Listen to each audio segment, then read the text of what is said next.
তার বাচ্চাকে নিয়ে ট্রেনে উঠবে, কিন্তু মা উঠে গেছে, ট্রেন ছেড়ে দিচ্ছে, বাচ্চাটা উঠতে পারে না।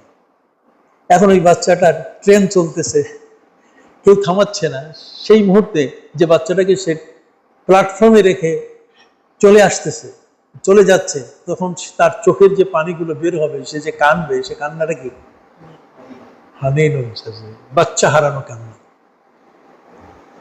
তো ওর যখন পুষ্টি, যখন বাচ্চা হারানো কান্না কাঁদে, তখন তার এই ক্রন্দনটাকে আরবিতে বলে কি হানিনুল জাযা। জাযা জাযা জাযা জেজুন, জেজুন হচ্ছে উটের বাচ্চা, জেজুন হচ্ছে কি উটের বাচ্চা।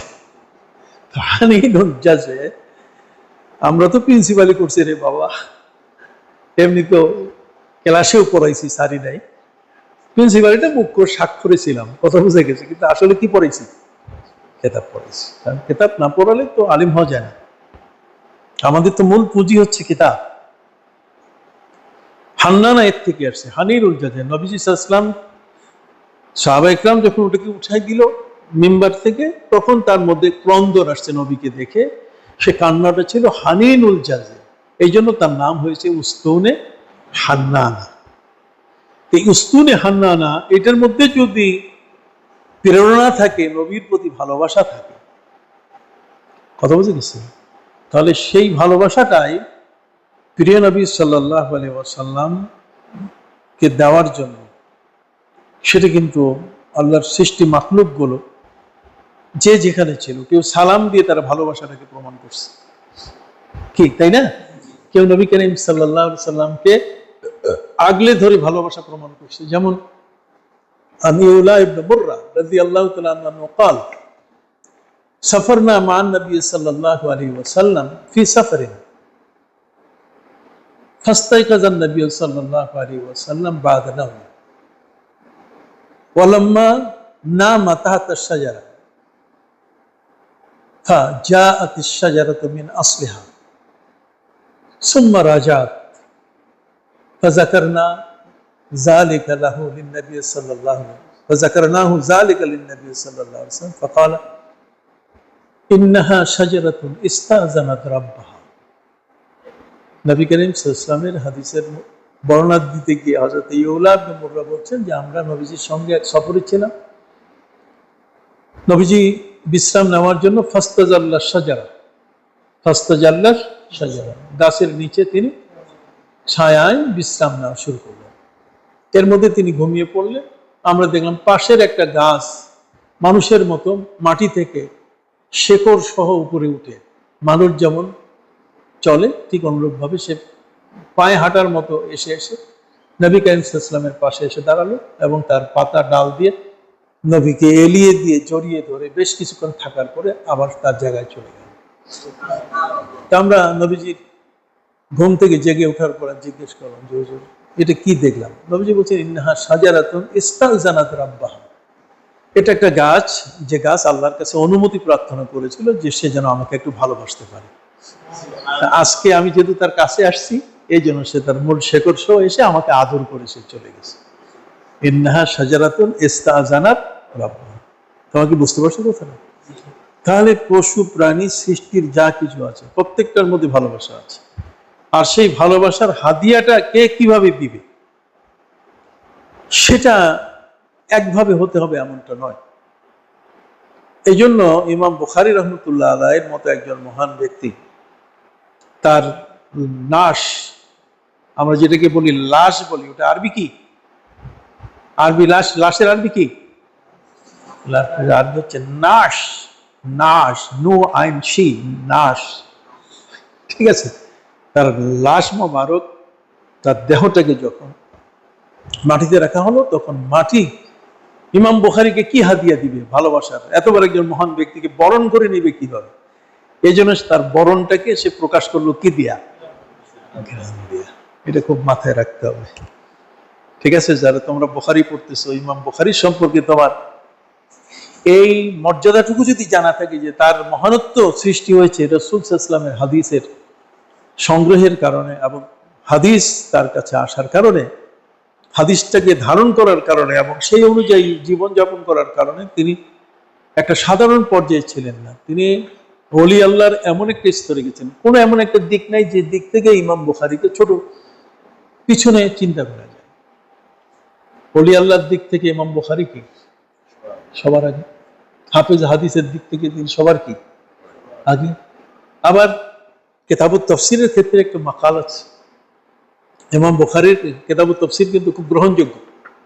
কেউ কেউ বলছেন এটা তার উস্তাদের লেখা ছিল, তিনি এটাকে যোগ করছেন উস্তাদ। কিন্তু আমরা সেটা মনে করি যে ইমাম বুখারী যিনি হারফান মাহের, প্রত্যেকটা বিষয় যিনি অভিজ্ঞ, তিনি এই বুখারীর ভিতরে ধার করা জিনিস নেবেন এমনটা না, ঠিক আছে। যার নিজের প্রোডাক্ট ক্ষমতা আছে, নিজে তৈরি করার মতো কি ক্ষমতা আছে, সেই ইমাম বুখারী আরেকজনের কাছ থেকে ধার নেবেন এমনটা নয়। হ্যাঁ, হতে পারে চয়েসফুল কতগুলো বিষয় আছে, ওস্তাদ তো ওস্তাদি, সাগরেদ তো সাগরেদি। সাগরেদের যদি জ্ঞান ভান্ডার ওস্তাদের চেয়ে বেশি থাকে তাহলে সে তো কখনো আসবে না। ওস্তাদ তো ওস্তাদি, ওস্তাদ তো এই কারণে যে সে তাকে তার প্রত্যেকটা জিনিসের ওয়াজাহাত করবে, ব্যাখ্যা দিবে, বিশ্লেষণ করবে, যে জিনিসটা সহজে সে বুঝে না বা এই মুহূর্তে তার বুঝে আসতেছে না, অথবা আগামীতে কখনো সেই বিষয়টা বিশ্লেষণ করে বুঝতে পারবে না। একজন ওস্তাদের কাছে আসলে সে এক নিমিষেই সেই জিনিসটা বুঝে ফেলে, এবং ওই এক নিমিষে বুঝে থাকার কারণেই সে পরবর্তীতে এটার ওয়াজাহাত, এটার ব্যাখ্যা তার নিজের করে আরো 10 প্রকার দিতে পারবে। তখন দেখা যাবে যে এলেমটা এটা এমন হয়ে গেল, স্প্যান্ড করলো, তার মানে এলেমটা বৃদ্ধি পেয়ে গেল। ঠিক আছে, এলেম কি হয়? বৃদ্ধি পায়। এটা ইমান যেমন বৃদ্ধি পায়, ওয়াজদাদু ঈমানান বা'দা ঈমানিহিম, ঠিক আছে, ইজদিয়াদে ঈমান, ঠিক ইজদিয়াদে কি এলেম, এলেমও বাড়ে। এলেম বাড়লে কিসে? মুযাকারা করলে, গবেষণা করলে এলেম কি বাড়ে, বহস করলে এলেম কি বাড়ে। তবে এই বহস না, আর যে বহসগুলো এখন হইতেছে এগুলো না। বাহস শব্দের অর্থ হচ্ছে গবেষণা, বহস, বাহেস, এই সবগুলার ডিকশনারি খুলে দেখো। বহস শব্দের হচ্ছে গবেষণা, যে আমি এর ভিতরে কি বের করতে পারি। যেমন আমরা ইমাম বুখারী থেকে যে কথাগুলো শুনলাম, আমরা হয়তো এত আর আগামীতে শুনতে পাবো না, যে মাটিও চেয়েছে এমন একজন আলেমকে, এমন একজন মহান ব্যক্তিকে তার নিজের পক্ষ থেকে সাদর সম্বোধন জানাবে, এবং সেই সাদর সম্ভাষণের ভাষাটা ছিল কি? সুঘ্রাণ। সে তার ঘ্রাণ দিয়ে ইমাম বুখারীকে কি করেছে? বরণ করেছে। এই ভালোবাসাটাকে সে আবার প্রকাশ করে দিয়েছে, আর সেটা হলো যে প্রত্যেকের নাকের মধ্যে কি সুঘ্রাণটা আসছে, এবং তারা এই সুঘ্রাণতে এমন বিমোহিত হয়ে পড়েছেন যে বিমোহিত হওয়ার কারণে ইমাম বুখারী রাহমাতুল্লাহ আলাইহির মাজারের মাটি পর্যন্ত তার নেওয়া শুরু করছে। এখন শরীয়তের মাসলা কি, যে মাজার থেকে মাটি নেওয়া যাবে কিনা? ঠিক আছে, মাটি থেকে কেউ মক্কা শরীফ গেছে, আরাফাতের মাটি আনতে চায়, কেউ মদিনা শরীফ গেছে, ঠিক আছে, রওজা মোবারকের পাশের মাটি আনতে চায়, পারবে কিনা? অর্থাৎ তোমার মধ্যে এই বিষয়টার একটা দিক নির্দেশনা চলে আসতেছে, কি তাই না? একটা দিক নির্দেশনা চলে আসতেছে যে আসলে ইমাম বুখারীর কবর থেকে যে মাটি নেওয়া হয়েছে এটা তো কেউ অস্বীকার করে না, এটা তো কেতাবেই আছে। খলিল আহমদ সাহারানপুরী সাহেব তিনি তার মুকদ্দমার মধ্যে এটা লিখে দিয়েছেন, একদম দেওবন্দি মানুষ এটাকে অস্বীকার করবে না যে কবর থেকে মাটি নেওয়া যায়। সেই কবরটা ছিল ইমাম বুখারীর কবর, আর ইমাম বুখারীর কবর থেকে মাটি নিতে নিতে এমন এক অবস্থা যে তার আত্মীয় তিনি চতুর্দিকে বেড়া দিয়ে তিনি সেটা আটকাবার ব্যবস্থা করলেন। রাষ্ট্রের পক্ষ থেকে এর উপরে কারফিউ জারি করা হলো। তাহলে এই যে ব্যক্তি, সেই ব্যক্তির ভালোবাসাটাকে মাটি যেমন তার ঘ্রাণ প্রকাশ করে এটাকে মানুষের সামনে উপস্থিত করছে, ঠিক অনুরূপ ভাবে যখন সামারকান্দে বৃষ্টি হচ্ছিল না, সামারকান্দ, আমি তো বলেছি তাশকান, সামারকান্দ, খারকান, বলবে নাকি? অনেক মুহাদ্দিস আছে বলবে না, মুহাদ্দিস তো আমাদেরই ছাত্র, তাই না? আমরাই তো ওদেরকে পড়াইছি। এই যে সামারকান্দ, সামারকান্দের ইমাম বুখারীর প্রতি তাদের প্রথম ওই খালকে কোরআনের মাসলা নিয়ে বিরূপ, যে কারণে ইমাম বুখারী উঠতে পারেন নাই, সামারকান্দ শহরে যেতে পারেন নাই, কেউ তাকে অ্যালাউ করেনি। এত বড় মুহাদ্দিস মানুষ, এই যে ইউটিউবের, ফেসবুকের মাধ্যমে যে কত ক্ষতিগ্রস্ত হচ্ছে মানুষ, কল্পনা করা যায় না। কত মিথ্যা গুনাহে কবিরা যে হচ্ছে, এগুলো হিসাব করে শেষ করা যাবে না। আর এর মধ্যে সবচেয়ে বেশি প্রবেশ করছে আমরা। আলেম সম্প্রদায়, ঠিক আছে। জেনারেল মানুষ তার নিজের যা আছে সব, সে তো এক সমাধান পারলে অনেক কিছু বলবে। ইমাম বুখারী রহমতুল্লাহ আলাইহির মতো ব্যক্তি তিনি সমরকন্দে উঠতে পারেন নাই। শুধু খালকে কোরআনের এই মাসলায় একজন আলেমকে স্টপ করে দেওয়া হয়েছে তার বুখারীর খেদমত থেকে। আল্লাহু আকবার। আমি এটা যখন চিন্তা করি তখন আমি নিজে হারিয়ে ফেলে নিচ্ছি যে তার দ্বারা তার কত হাজার ছাত্র তৈরি হতো, কত এলেমের মোজাকারা হতো, হ্যাঁ, কিন্তু সেটাকে স্টপ করে দেওয়া হলো একটা ফিতনা তৈরি করে। তার অবস্থানটাকে নষ্ট করে দেওয়া হলো, তার মানটাকে নষ্ট করে দেওয়া হলো। কিছু অবুঝ মানুষ, কিছু দুষ্ট মানুষ এই ফিতনাটাকে সৃষ্টি করেছে। মুতাজিলা, এই যে মুতাজিলা বলো, যাই বলো, যে নামে বর্তমান সময় পর্যন্ত যাকেই যেটা বলো, এগুলো সব ফিতনা। এটার নামই হচ্ছে কি?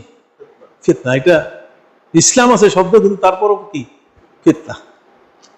যে কোনো শব্দ দিয়েই বলো, কিন্তু শব্দটা তার ভিতরে লুকানো আছে কি?